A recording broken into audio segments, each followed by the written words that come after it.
Pemirsa, kita kembali lagi channel DPW Asosiasi Dosen Indonesia DKI bersama dengan Mas Niko, panggilan akrabnya. Dia adalah pilot yang telah berkarir sejak usia dini. Oh, tidak lagi dini ya, tetapi betul-betul pada usia yang remaja, karena 15 tahun sudah berkarya, 15 tahun sudah punya keyakinan dan kepercayaan untuk selalu belajar sendiri dan merdeka belajar telah diterapkan dalam dirinya sehingga bisa berkarir. Dan harapannya untuk ke depan pada generasi-generasi sekarang ini, kan ini pada anak-anaknya agak sulit kalau suruh baca buku. Dia lebih senang secara buka-buka yang melalui media-media gitu belajar. Nah, harapannya kira-kira bagaimana untuk Mas Niko nih ke depan untuk anak-anak, pesan-pesannya seperti apa? Ya, memang menghadapi generasi-generasi sekarang nih agak berbeda. Ya. Mungkin pendekatannya tidak bisa seperti saya dulu ketika ketika ayah saya menerapkan pada diri saya. Tapi mungkin ada satu cara, misalnya seperti disiplin, kejujuran, terus tanamkan rasa tanggung jawab. Jadi apa yang dia lakukan, dia harus bertanggung jawab terhadap apa yang dilakukan. Andai kata dia memilih suatu jurusan misalnya, ya kita sebagai orang tua, ya silakan. Seperti saya punya pengalaman mungkin sedikit. Anak saya waktu pertama kali mendaftar ke universitas yang nomor 1, dia memilih ke Fakultas Ekonomi Studi Pembangunan. Mungkin dia ingin mirip seperti saya, karena saya dulu dari studi pembangunan, S1-nya, dan dia berhasil masuk ke yang di Surabaya, Universitas Erlangga. Gitu, Erlangga. Terus saya senang juga dia masuk mirip saya. Nah, tapi 1 tahun kemudian dia lapor sama saya. Dia bilang, "Pak, aku mau pindah aja, Pak." Pindah apa? Pindah kuliah. Kemana? Pengen ke Jogja. Terus jurusannya sama. Enggak, aku mau pilih Fakultas Hukum.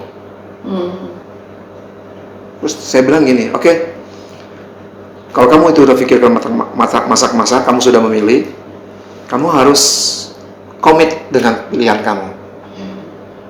Oh iya, Pak. Terus bagaimana? Ya aku akan belajar lagi, aku sambil ikut bimbingan tes, nanti aku mau coba dulu UMPTN untuk masuk UGM. Dia berhasil masuk ke Fakultas Hukum UGM. Terus saya bilang lagi sama dia, saya bilang begini, kamu harus tanggung jawab ya. Kamu sudah milih. Papa hanya ngasih kamu jatah kuliah tuh 5 tahun maksimum. Kamu udah ngambil 1 tahun. Jadi di Jogja kamu hanya punya waktu 4 tahun harus menyelesaikan. Kalau nggak selesai, Papa nggak ada biaya lagi. Padahal ada, Bu, sebetulnya. Cuman saya ngomong, Papa nggak ada biaya. Gitu. Ternyata dia bisa menyelesaikan gitu. Jadi saya ingin menanamkan pada dia, kalau dia udah komit, tanggung jawab dong. Gitu.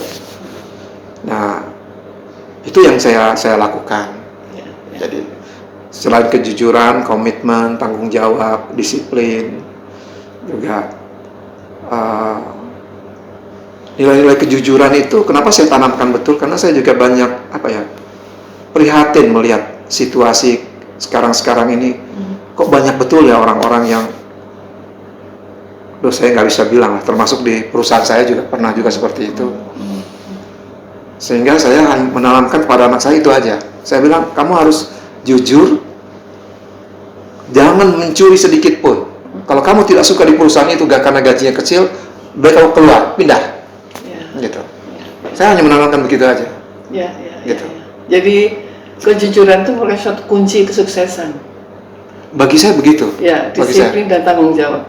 Ya, pemirsa, ini sangat penting sekali ini untuk jujur. Di mana lingkungan sekarang ini banyak mempengaruhi sehingga kita akan berkonflik dengan lingkungan sekitarnya. Namun kekuatan karakter yang dimiliki melalui suatu pendidikan itu, pemirsa, itu menjadi suatu utama, sehingga ketika lingkungan belajar, Mas Niko ini yang pekerjaannya pilot itu tentu saja juga pengaruh-pengaruh dari lingkungan-lingkungan ya, karena kalau dilihat isu-isu kasus-kasus itu kan terlibat narkoba, pilot seperti itu, terlibat dengan perselingkuhan gitu ya. Nah ini yang tidak ada isu-isu, dan cari Google juga tidak ada gitu, padahal ini penting sekali ya. Kira-kira begitu kejujuran kemudian akan menciptakan suatu keyakinan. Apa betul kira-kira itu seperti itu? Begini, kalau kita jujur, kita apa adanya, apa yang kita lakukan sesuai dengan apa yang kita katakan. Ya. Saya melihat kita nggak takut menghadapi dunia ini. Betul, ya. Ketika kita bicara sama orang, mengemukakan pendapat, nggak ada di balik kepala kita yang hal-hal lain. Gitu. Ya. Sehingga menghadapi siapapun yang kita hadapi, apakah itu atasan kita, ya kita ngomong apa adanya. Sehingga itu yang saya lakukan ketika saya merintis karir.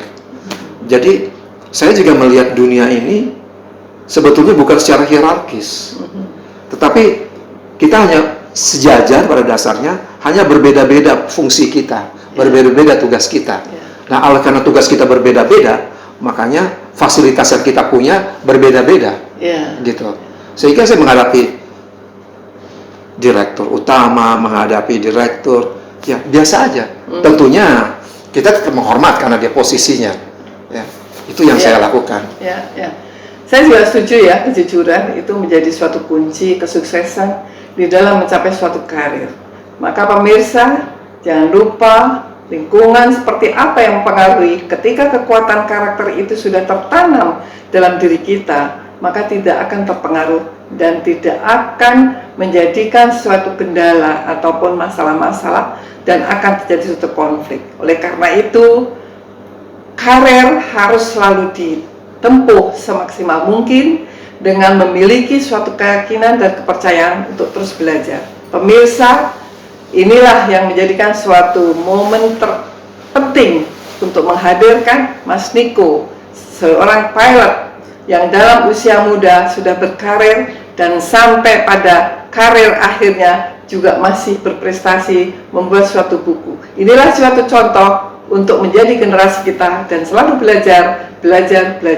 Dan terima kasih, saya akhiri dengan pertemuan ini, dan jangan lupa sekali lagi untuk like dan subscribe channel DPW ADI DKI Jakarta.